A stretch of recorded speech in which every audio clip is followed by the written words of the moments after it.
이 시간은 예수님의 발자취를 따라서 를 계속 연재하는 가운데 예루살렘 성전을 청결케 하시는 예수님의 그 상황을 생각해 보겠습니다.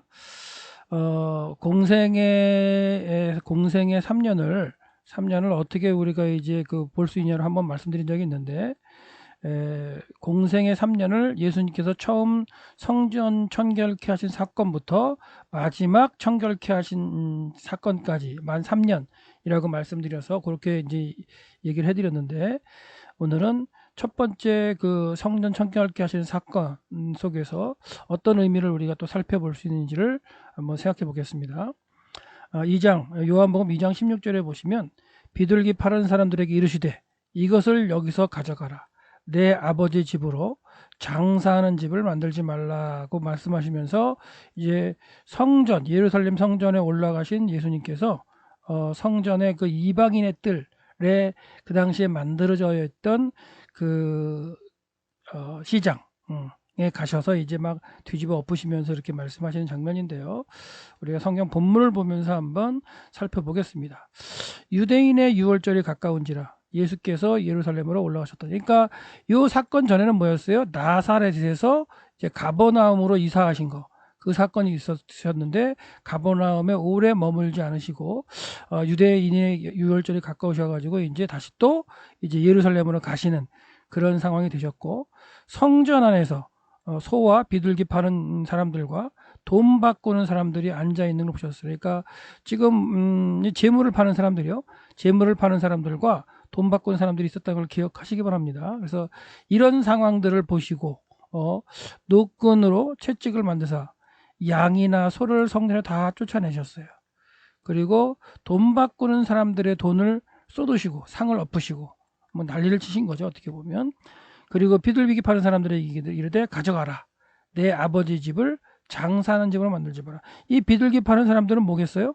또 이제 소와 양을 파는 사람들이 있었는데, 소와 양을 파는 사람들은 좀 부유한 사람들에게 재물을 공급해서 이제 재물을 갖다가 이제 하나님께 드리도록 하는 사람이고, 비둘기 파는 사람들은 가난한 사람들이겠죠. 그래서 가난한 사람들도 와서 이 재물을 사서 이제 드려야 되는 그런 형국이 된 거죠. 그러니까 원래는 자기가 재물을 준비해 와야 되는데, 그리고 비둘기도 이제 잡아야 되겠죠. 자기가 제사를 드릴 형편이 돼서, 또 뭐 형편이 안 돼서 소와 양은 드리지 못하지만 비둘기나 뭐 이런 것들을 잡아가다가 이제 가져와서 성전에 드리려고 하는데, 제사장들이 그 잡아온 것 자체는 정결하지 못하다, 그래서 제물로 드릴 수 없다고 이제 판결을 내리면 그걸로 제물을 못 드리기 때문에, 이미 제물을 드릴 수 있도록 판결을 내렸던 그 비둘기를 다시 샀어야 되죠. 소나 양을 살 수 없으니까. 그래서 그런 사람들을 또 이렇게 하나님께서 예수님께서 말씀하시면서 장사하는 집으로 만들지 말라, 이렇게 말씀하셨어요. 이렇게 말씀하셨을 때에 이제 제자들이 성경의 말씀에 주의 전을 삼하는 열심히 나를 삼키리라 한 것을 기억하더라, 이렇게. 이 당시에 만약에 제자들이 기억했다면 이 당시에도 12제자라고 보기는 좀 애매하죠. 12제자는 갈릴리 지역에서 예수님께서 이제 사역을 하실 때에 이제 그 부르신 12명의 제자고요. 아마 이때에는 초기 제자들일 가능성이 있는 거죠. 예. 그래서 이제 예루살렘 성전의 이방인의 뜰에 있었던 이제 그 시장에 물건 팔고 이런 데를 갖다가 이제 청결케 하신 건데, 예수님이 정화하신 곳은 이방인의 뜰입니다. 그러니까 성전이 있으면 성전 본체가 있고, 성전 본체, 그래서 성소와 지성소가 있고, 그 다음에 거기에 이제 접근할 수 있는 이제 제단이 있고요, 이스라엘의 뜰이 있고, 그 다음에 여기가 이제 여인의 뜰이고, 이 바깥에가 이제 그 이방인의 뜰입니다. 이방인들까지도 올라올 수 있는, 그건 이따가 성전 그림 나오면 다시 한번 설명드려서, 예수님께서 청결케 하신 곳은 이방인의 뜰이었다. 거기에 이제 시장이 형성되어 있었다. 그리고 그 장소는 이방인의 뜰이기 때문에 유대인이나 이방인이나 누구든지 접근할 수 있는 곳이었어요, 이방인의 뜰까지는. 그리고 어떻게 보면 이제 이방인은 아니겠지만 유대인 성전에 와서 하나님께 제사를 드리기 위해서 온 유대인에게는 제사를 드리기 전에 마음가짐과 몸가짐을 다시 한번 단정히 하는 곳이고, 이곳에 올라오기 전에 이미 이제 정결례탕에서 정결의식을 행하고 올라온 그 사람들이 성전 마당에 이제 올라와요. 그래서 정결 의식을 행하고서 이렇게 계단을 올라오면 통로가 쭉 지하 통로가 있어요. 지하 통로를 가서 들어와서 다시 계단을 올라와서 성전 마당에 탁 올라오면 그냥 그 햇빛과 함께 성전의 그 황금빛에 반사되는 그 어떤 그냥 아주 그냥 뭐랄까요, 환상적인 그런 어떤 막 빛나는 그런 성전을 볼 수 있는 그런 장소가 이제 이방인의 뜰이었어요. 그리고 이방인의 뜰에 이제 레위인들이 숙식하는 장소도 있었고, 예수님 당시 때는 회당도 있었죠. 이제 바벨론 포로로 잡혀갔다 온 상황이었기 때문에 바벨론에서 만들어졌던 그 회당 제도, 회당 문화들이 예수님 당시 때 있었고, 예루살렘에도 한 490개의 회당이 있었다고 얘기를 하는데, 예수님 당시 때 490개의 그 회당들이 있었는데, 그 중에 이제 그 이방인의 뜰에도 회당이 있었고 이런 곳이죠. 그리고 이제 율법을 지키는 바리새인들의 그 엄격한 그런 격식들. 그러니까 이들은 격식을 차리는 사람들이기 때문에 엄격한 그 격식을 차리면서 움직임도 조심하면서 다녔는데, 그럼에도 불구하고 거기에는 이방인도 올라올 수 있는 곳이었고, 그 다음에 시장도 있는 곳이었기 때문에 매우 시끄럽고 번잡한 곳이라고 볼 수 있겠죠. 그리고 6월절 전날이면 사람들이 더 많이 모이기 때문에 아주 시끄러운 곳임을 알 수 있고요. 그리고 이제 아까도 잠깐 얘기했지만 재물을 파는 장사꾼들과 그 다음에 돈을 바꿔주는 환전상들이 이제 좌파를 벌리며 있었던 곳이 이제 이방인의 뜰이었습니다. 그래서 이제 성전 사진을 먼저 보면 이게 성전 본체가 이렇게 있고 그 다음에 제단이 있고 그 다음에 여기까지가 이제 그 성전 안쪽 건물이라고 한다면 이 바깥쪽 여기는 이제 여인의 뜰이죠. 여인의 뜰이고 그 바깥에 이제 이렇게 담을 둘러가지고 있는 상광이 있는 게 이제 여기까지, 이 안에는 유대인들이 들어올 수 있는 것이고, 그 바깥에 이 지역을 갖다 이제 이방인의 뜰이라고 얘기해서 이방인은 여기까지 들어올 수 있어요. 그래서 이런 형태의 어떤 그 그림도 있고요. 다른 형태의 예루살렘 뜰 보면 이제 여기가 이제 이방인들은 들어와서 여기까지는 못 들어온다 하고 서 있는, 이방인들은 여기를 넘어오지 말라라는 편말이 붙어 있던 그런 장소고, 이방인이 들어올 수 있었던 공간이 이방인의 뜰이었어요. 그래서 이 이방인의 뜰의 크기가 얼마나 크느냐에 따라서 학자들마다 약간의 차이는 있죠. 이렇게 크게 그린 학자도 있고, 그 다음에 이것처럼 이방인의 뜰을 좀 좁게 그리는 학자들도 있고, 그런 가운데 이 유대인들은 이렇게 이제 풀다 게이트가 여기 있죠. 풀다 게이트를 가기 전에 이제 정일례탕에서 의식을 한 다음에 풀다 게이트를 통해서 쭉 지하로 쭉 들어오면 이제 올라가는 계단이 이렇게 있습니다. 계단을 밟아서 이렇게 올라오게 되죠. 올라오게 되면은 이제 성전을 이렇게 바라볼 수 있는 그런 상황, 모습이 되는 거죠. 그래서 이방인의 뜰, 이제 이 구조보다는 이렇게 제가 이제 가보면 이 올라오는 이 구멍이 두 개가 있어요, 사실은. 근데 이것까지는 보지 못했기 때문에 이 두 구조라고 본다면 아마도 그 넘어와서 다시 또 재물을 사러 가야 되는 그런 과정이 있겠죠. 유대인들이 와가지고. 그래서 또 올라와서 이방인의 뜰로 갈 수 있는 과정이고요. 그 다음에 다른 사람들은 이렇게 올라오는 게 있어요. 또 로빈슨 아치 쪽에서 올라와가지고 이 왕의 행각을 통해서 이제 성전으로 올라오는, 마당으로 올라오는 길이 있습니다. 그러니까 이방인들은 이 길을 택해서 올라올 수 있었고요. 유대인들은 이 풀다 게이트를 통해서 올라왔고, 제사장들이나 이제 레위인들은 이곳들에서 이제 사용했던 그런 상황을 알 수 있는데, 안나스의 상점이었던 그 옷은 지금 빨간색으로 표시됐던 장소로 보시면 됩니다.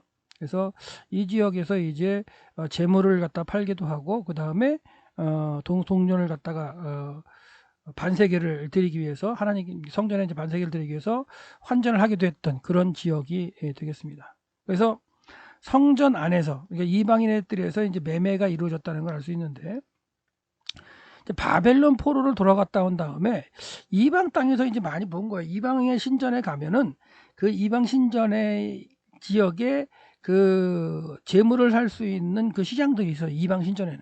그러니까 그런 것들을 보고 돌아와서 그런 내용들이 이 예루살렘 성전에도 이제 모방해서 지어지게 된 거죠. 그러니까 이렇게 모방해서 지어졌을 정도, 그러니까 성전의 시장을 둘 정도가 됐을 때에는 아마도 이제 제사장 그룹, 대제사장 그룹이 이제 완전히 신앙으로보다는 어떤 다른 형태로 이제 무너졌던 거죠. 그래서 이미 예수님 오시기 이제 100여 년 전부터 예루살렘 성전 기능은 끝났다.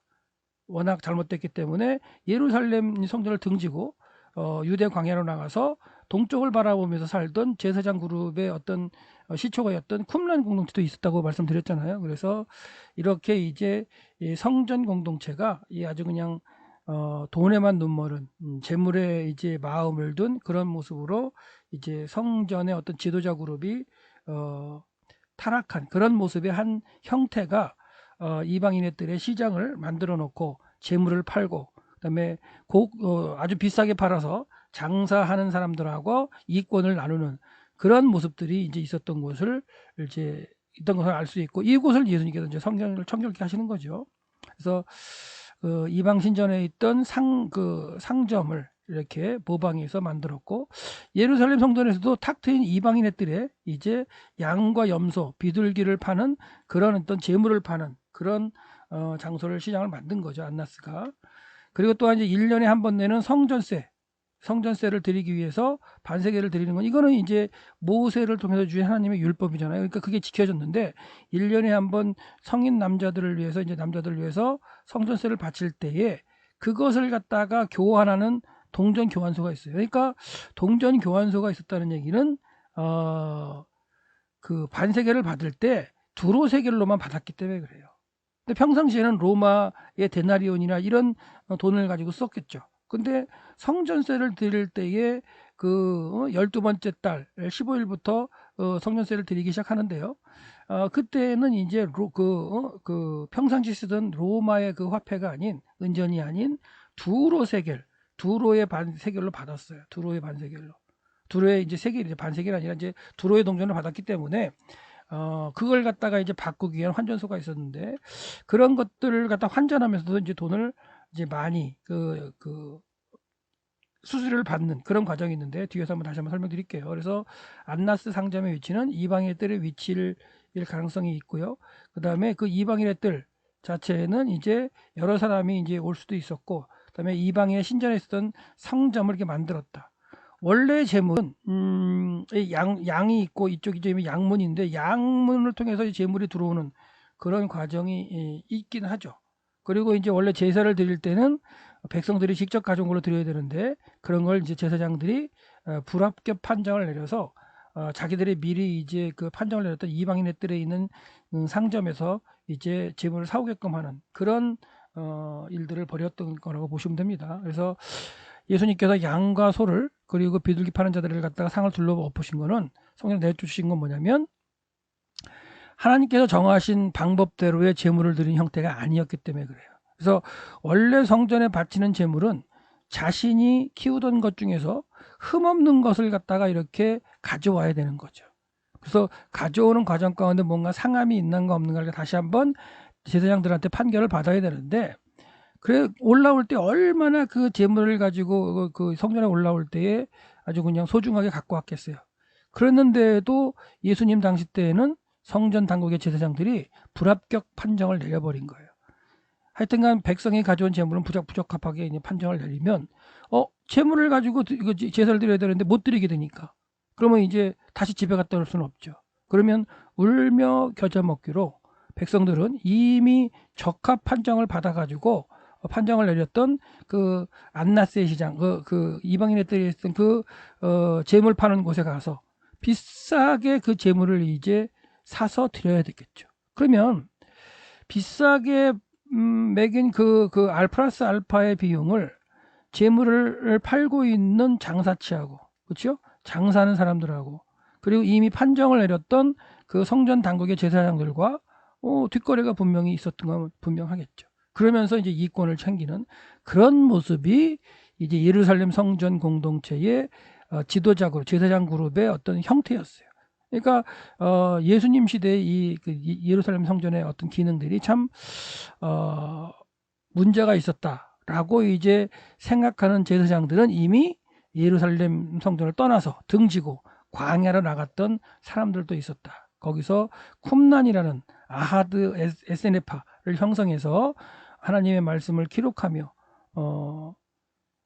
그 의의 태양을 기다리고, 그리고 성전의 기능이 아닌 다른 방법으로 구원을 받으려고 했던 그런 그룹이 이미 예수님 당시에 있었다고 이제 말씀을 드렸는데, 그런 모습 가운데 성전은 완전히 공동체가 이제 무너진 거죠. 그러니까 성전 공동체, 죄를 사하는 기능의 공동체는 이제 무너졌다고 볼 수도 있는데요.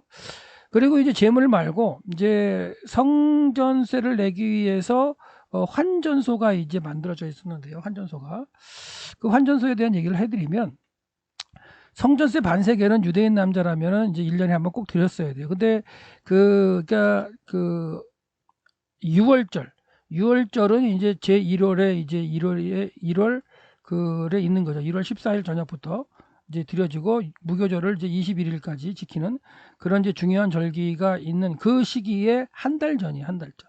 12번째 달 15일이 되면 이 각 마을에, 그 성령의 땅의 각 마을에 이제 환전소가 이제 세워지는 거예요. 환전소가, 임시 환전소가 세워지는 건데, 이 환전소에서 뭘 갖다가 이제 환전을 해주냐면, 두로 세겔을 갖다가 바꾸어 주는 거예요.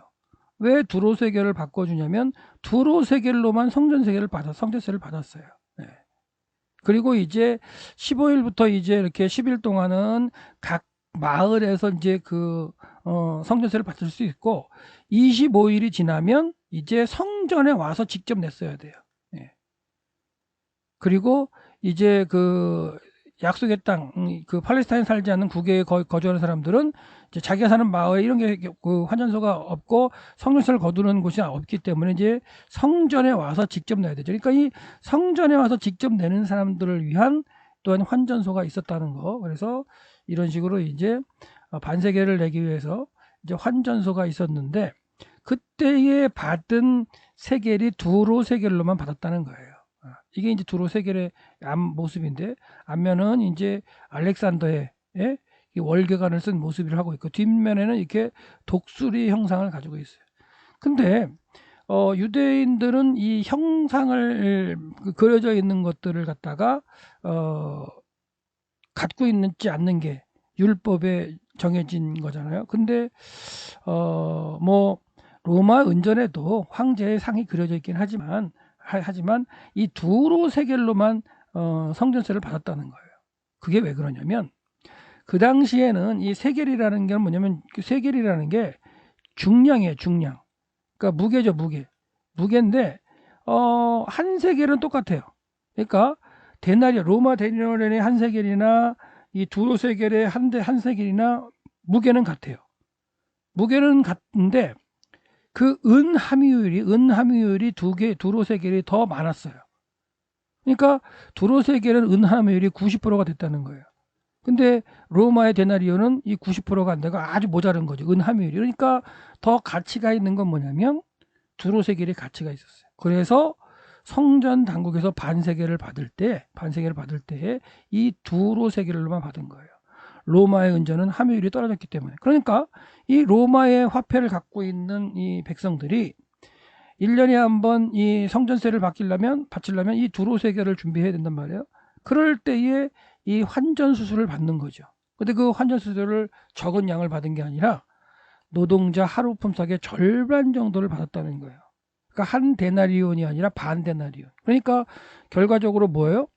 로마 한 데나리온을 가지고 오면 두 데나리온을 갖고 와야 결국은 이제 이 세겔로 두로 세겔을 하나 줬다는 얘기를 하는 거죠. 그래서 그 수수료를 이제 콜본이라는 거 얘기했는데, 콜본이라는 수수료를 받아가지고 결과적으로 누가 이제 이걸 가지고 갔겠어요? 성전 당국과 나눠 갔겠죠. 또 이제 환전소와 이런 형태가 이제 성전을 중심으로 해서 성전을 가지고 돈을 벌어 먹는 그런 어떤 제사장 공동체의 모습이었기 때문에 예수님께서는 이걸 이제 들러 엎으시는 아버지의 집으로 기도하는 집인데 왜 장사하는 집으로 만드느냐고 이렇게 성전을 청결케 하시는 이 과정이 있는 거예요.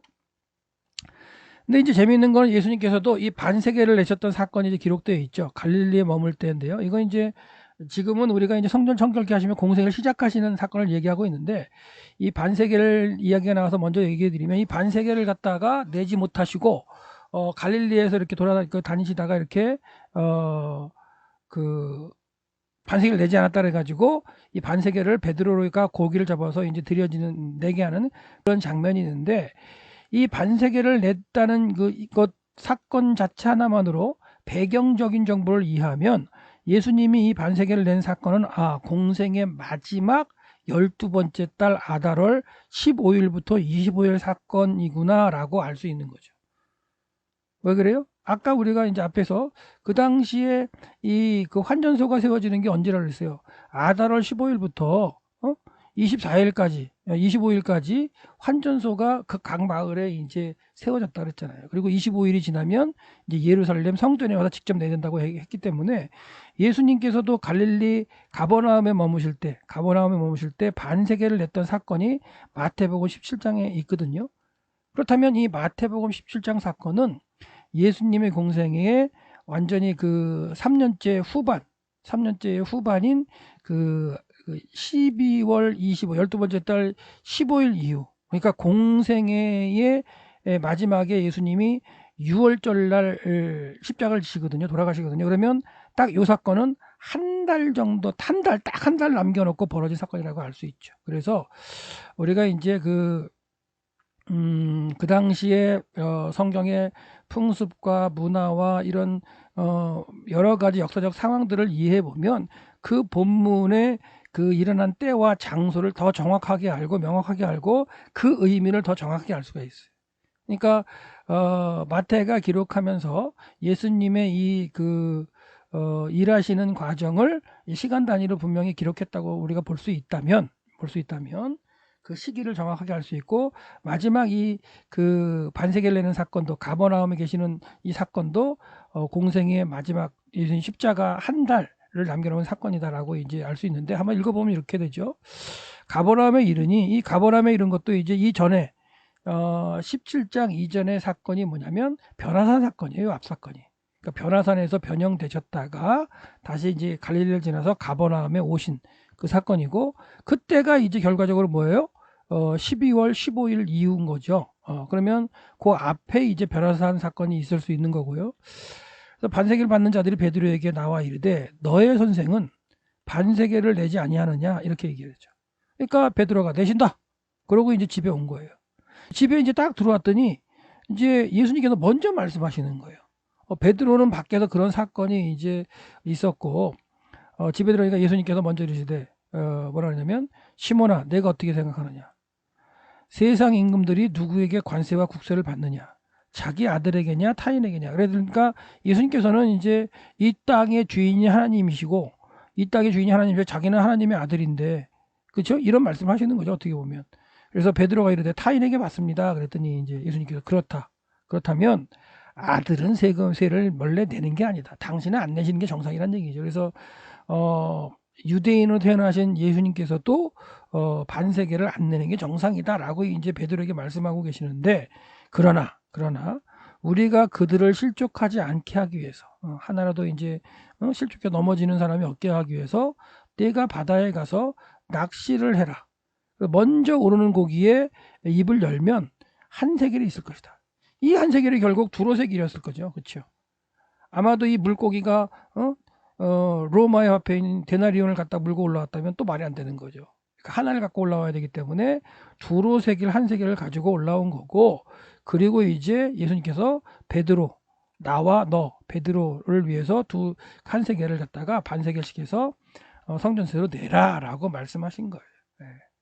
그래서 이 물고기가 물고 오르는 것도 이제 두로세겔일 거고, 이때는 이제 환전을 안 해도 되는 거죠. 그렇죠? 두로세겔을 갖고 올라왔기 때문에 그렇게 볼 수 있고, 그래서 이제 반세겔을 내실 때가 12월 15일부터 25일 사이의 사건이라고 한다면 이제 그런 내용을 가지고 예수님의 이 공생의 부분의 사건들을 재구성해 볼 수 있는데, 마태복음 14장의 오병이어의 사건은 세 번째 유월절 근방에 일어난 사건이라고 제가 말씀드렸어요.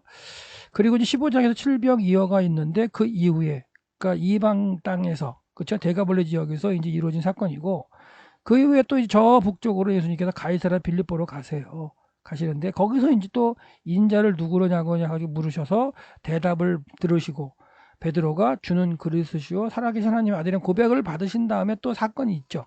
그 다음에 처음으로 이제 인자가 십자가를 지겠다라고 이제 언급을 하시는 사건이 있는데 이런 사건들이 계속 연이어서 기록되어 있는 것 가운데 그 시기를 좀 더 생각해 볼 수 있고요. 그 이후에 17장에 이제 변화산 사건이 있죠. 변형되셨고 세 제자를 데리고 올라가셨고 그 다음에 이제 산 밑에서는 나머지 9제자들이 그 귀신 들린 사람을 쫓아내지 못해가지고 막 실경이 할 때 예수님께 내려오셔서 믿음이 없는 자들아 책망하시면서 이제 고쳐주신 사건. 그 사건 이후에 이제 두 번째로 십자가를 지시겠다는 언급을 또 하셨어요. 그 상황에서 17장 25절에 반세길 사건이 있는 거예요. 그러니까 그 변화산 사건은 요거보다는 앞선 사건임을 충분히 알 수 있고 시기를 좀 생각해 볼 수 있다면 이 예수님의 마지막 그 한 해의 공생의 사건 가운데 크게 6월절 사건, 6월절 때 오병이요. 그다음 7병이요. 가이사랴 빌립보 사건. 이것도 이제 많이 행적이 이제 왔다 갔다 하는 사건이기 때문에 그리고 변화산 사건. 그리고 반세기를 가버나움에 반세기 사건이 있고 그 다음에 18장에서는 이제 갈릴리 가버나움이나 주변 도시에서 머물면서 가르치는 사건이 많이 나옵니다. 19장 1절에 보면 뭐가 나와요? 예수께서 이 말씀을 마치시고 갈릴리를 떠나셔서 요단강 건너편 유대 지경에 이르셨어요. 결국 이거는 뭐냐면 19장 1절부터는 이제 마지막 6월절 무교절 때가 되셔서 예루살렘으로 올라가시는 일이 기록되어 있는 거죠. 그렇죠? 그렇기 때문에 이 19장 1절의 장면은 6월절을 맞춰 예루살렘에 이제 가시면서 세 번째 십자가를 지실 것을 언급하시는 사건인데 이건 마태복음을 가지고서 이제 구성한 얘기고요. 예수님께서 이제 예루살렘을 가시는 마지막 예루살렘 가시기 이전에 또 수전절 때도 요건 이제 수전절이 9번째 달이거든요. 9번째 달. 수전절 때도 예수님께서 뭐예요? 예루살렘에 올라가신 적이 있어요. 그거는 이제 요한이 기록하고 있는 거죠. 그래서 요한은 마태, 마가, 누가에서 기록하고 있지 않은 사건들을 좀 기록하고 있는데 그 수전절 사건은 또 여기서 본다면 과연 어느 때 사건이 일어날까 했을 때 수전절은 9번째 달 사건이니까 요 뭐예요? 아다랄 사건보다는 먼저고 그다음에 그렇게 해서 예수님의 이 공생애의 사역의 어떤 그 상황을 이제 구성을 이제 해볼 수 있는 거죠. 그래서 가이사랴 빌립보는 저 북쪽에 있는 곳이고요. 그 다음에 이 오병이어는 베스판에서 했고 7병이어는 데가볼리오에서 했고 그 사이에 뭐야 두로와 시돈에도 갔다 오시고 그렇죠? 그 다음에 또 이제 변화산에서 갈릴리 지역에서 행하시고 그 다음에 이 9번째의 수전절 사건은 또 예루살렘에 또 가셔야 되고 예루살렘에 가신 다음에 또 뭐예요?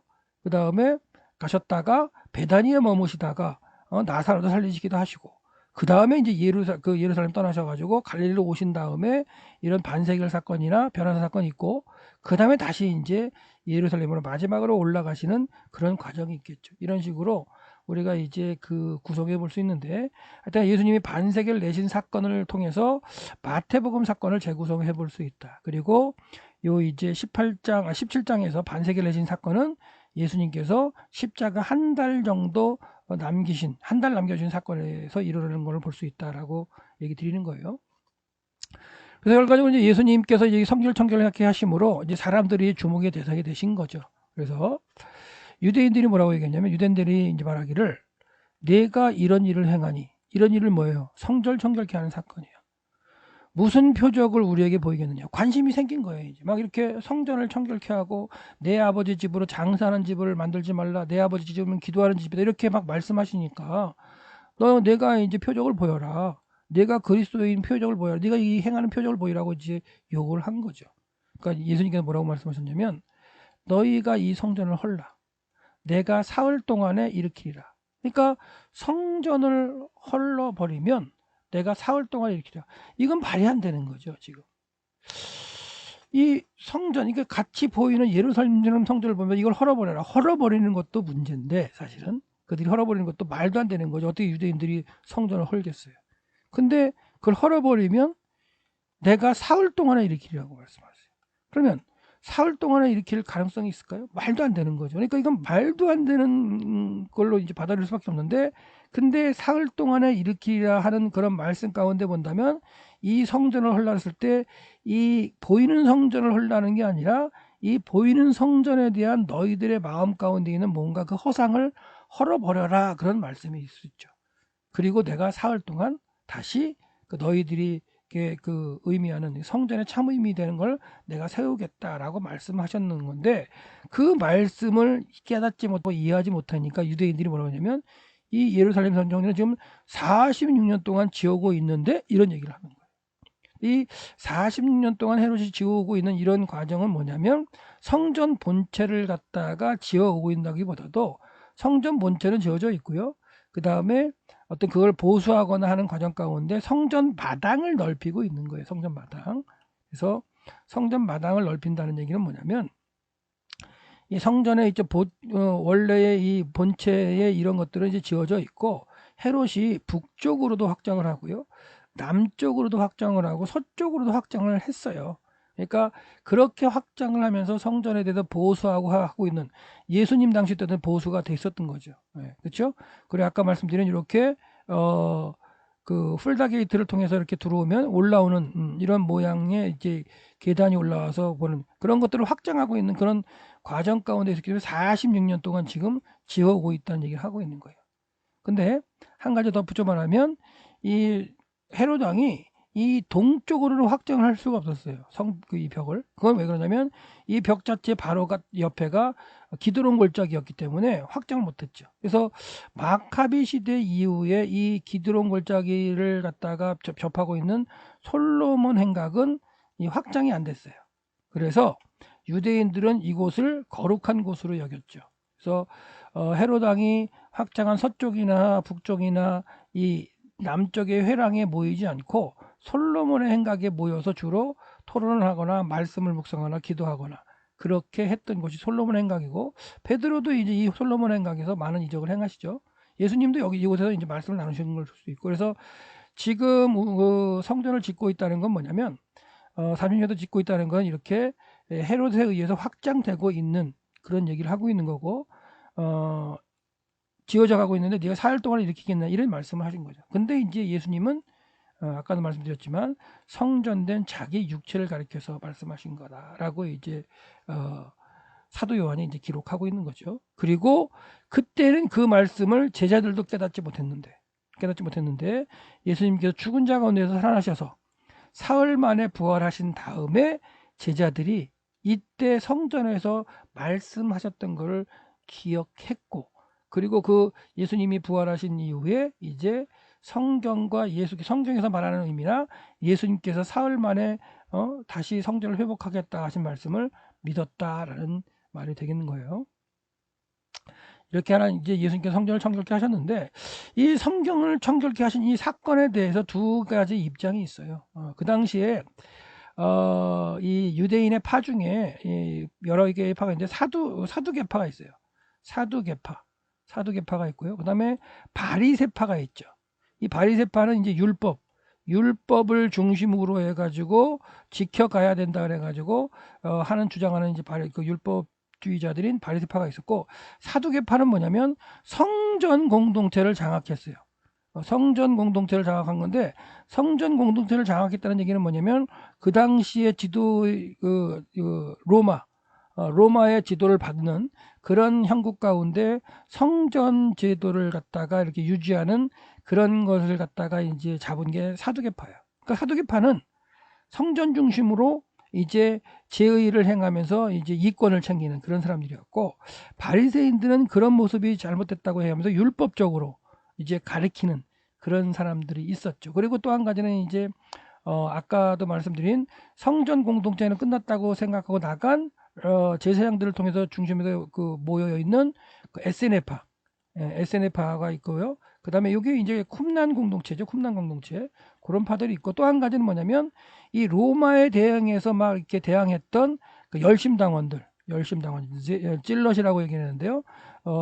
그 가룟 유다가 포함되어 있던 열심당원. 이렇게 네 개의 종파들이 있었어요, 사실은. 근데 그 네 개의 종파들 중에 성전 청결케 하셨을 때에 사두개인들의 입장은 아주 예수님을 반대했겠죠. 왜? 성전을 가지고 자기들이 담당하면서 제사장과 대제사장 레위인들을 통해서 성전의 기능을 가지고서 이렇게 제사하는 그 백성들의 죄사하는 문제를 이렇게 이제 전체를 통관하고 있는데, 그들의 입장에서는 예수님이 와서 이렇게 청결케 하시는 게 못마땅했겠죠. 근데 바리새인들은 예수님의 그런 행동을 보고 이제 옳다구나 했을 수 있죠. 왜? 자기들과 대립되어 있는 사두개인들을 갖다가 자꾸만 책망하시는 그런 행동이고 말씀이시기 때문에. 그리고 백성들도 예수님의 말씀을 듣고 좋아를 하잖아요. 예. 그런 모습이기 때문에. 예. 그리고 또한 이제 재밌는 건 그 당시에 이 성전 중심으로 두 가지 사건을 비교해 보면 재밌는 게 있는데요. 그 마카비서에 보면 이런 사건이 기록되어 있는데, 오니아스 3세 그 대제사장이었을 때 시기의 그 사건이에요. 오니아스 대제사장 때에 이 헬리오도루스라는 사람이 그 예루살렘 성전의 재정을 압수하기 위해서 올라온 거죠. 그 성전에 막 올라왔어요. 올라와가지고는 이방인이 들어오지 못할 곳을 갖다가 집행관이라고 하는 헬리오도루스가 막 들어온 거예요. 이때 그 모습 때문에 이제 성전의 재정을 뺏어가려고 하는 것도 문제인데, 그걸 집행하기 위해서 막 혼자만 올라왔겠어요? 여러 사람이 같이 올라왔겠죠. 그럴 때 이제 대제사장들과 제사장들, 유대인들이 막 하나님께 금식하면서 간구하고 기도했어요. 그때 하나님께서 말탄 여호와의 사자가 성전에서 달려 나오게 하시면서 그 말의 앞발로 헬리오도스의 머리들을 쳐서 죽게 하신 그 사건이 일어났던 그 내용이 기록되어 있어요.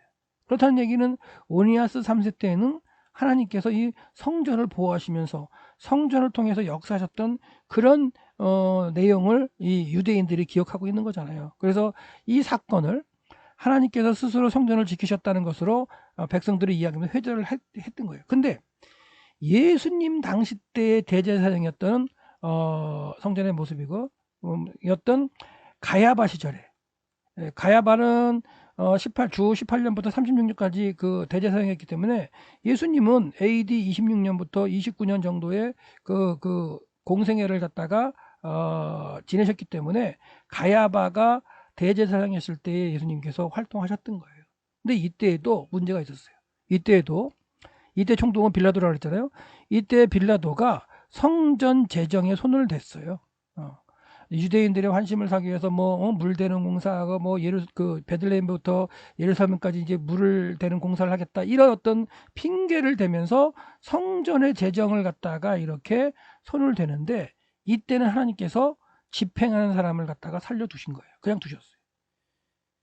그렇기 때문에 이 당시 유대인들은 오니아스 때의 경험은 하지 않았지만 그 내용을 알고 있는, 그리고 읽어서 들어서 전승을 통해서 알고 있는 오니아스 시대의 헬리오도스를 죽이셨던 그 사건을 알고 있는 거예요.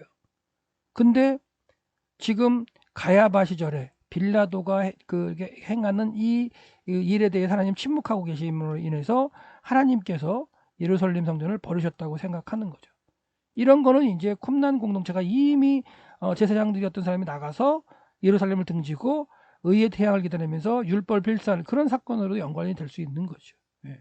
이런 시기에 이제 예수님께서 성전을 청결케 하셨기 때문에 이런 행동이 어떻게 보면 바리새인들과 백성에게는 상당히 큰 의미를 주었고, 사두개인들한테는 상당히 이렇게 예수님을 막 이렇게 잡아서 죽여야 되는 그런 어떤 그런 생각을 더 할 수밖에 없는, 아니죠. 그러니까 처음이니까 예수님을 갖다가 이렇게 주목하면서 예수님을 갖다가 저걸 어떡하지? 이렇게 해서 죽여야지. 막 이런 그런 생각을 하는, 대적하는 그런 모습들로 이제 등장하는 시기가 되는 거죠. 그래서 사두개인과 제사장들은 예수님을 별로 좋아하지 않은, 반대했겠지만 그 바리새인들이나 이제 백성들은 좋아를 한 거고, 이 일 이후에 바리새인들의 어떤 수장이면서 랍비였다고 하는 니고데모가 밤에 예수님을 찾아가게 돼요.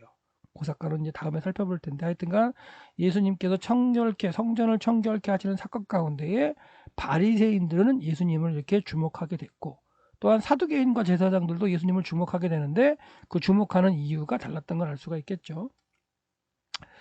그래서 이제 청결케 하신 후에 이제 6월절에 계속해서 이제 6월절에 무교절이 7일 동안 있으니까 예수님께서 이제 계속 예루살렘에 계셨던 거죠. 계셨고 많은 사람들이 그의 행하시는 표적을 보고 예수님의 이름을 믿었죠. 나사렛 예수였죠.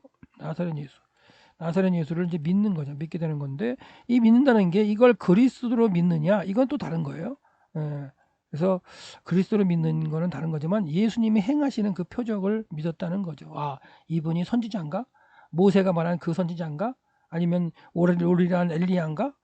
이런 말라기가 얘기했던 엘리야 이렇게 생각하는 거죠. 아니면 뭐 그리스도인가? 이런 식으로 이제 예수님이 행하시는 어떤 그런 거에 대해서 고민하기 시작하셨다는 거고 예수는 그의 몸을 그들에게 의탁하지 않으셨으니 이는 친히 모든 사람을 아셨다.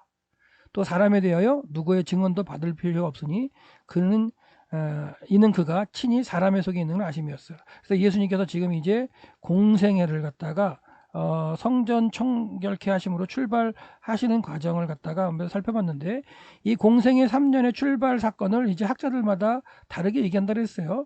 세례 받으시는 사건을 갖다가 공생의 출발로 보는 학자도 있고 그 다음에 물로 포도주를 만드시는 사건, 그렇죠? 그걸 갖다가 처음 공생의 출발로 보시는 사람이 있고 그 다음에 지금처럼 성전 청결케 하는 사건으로 볼 수 있는데 이 성전 청결케 하는 사건을 이로해서 본다면 만 3년이 공생애로 볼 수가 있고요. 이 물로 포도주를 만드는 사건으로 본다면 한 6개월 정도 전에 더 해야 되고 세례 사역을 한다면 더 이제 한 거죠. 그래서 학자들 가운데는 예수님의 공생애를 4년으로 보는 사람도 있고요. 3년 반으로 보는 사람도 있고요. 만 3년이라고 하는 사람도 있고 뭐 2년 반도 있고요. 짧게는 1년 반으로 보는 학자도 있어요. 이 1년 반으로 보는 건 이제 마가복음을 기준으로 할 때 그렇게 되는 건데 하여튼간 우리는 전통적으로 3년의 예수님의 공생애를 갖다가 생각하기 때문에 성전 청결케 하시는 사건부터 두 번째 성전 청결케 하시는 것까지 만 3년으로 우리가 볼 수 있겠다 해서 오늘은 처음 예수님께서 성전 청결케 하시는 사건에 대해서 살펴보았습니다.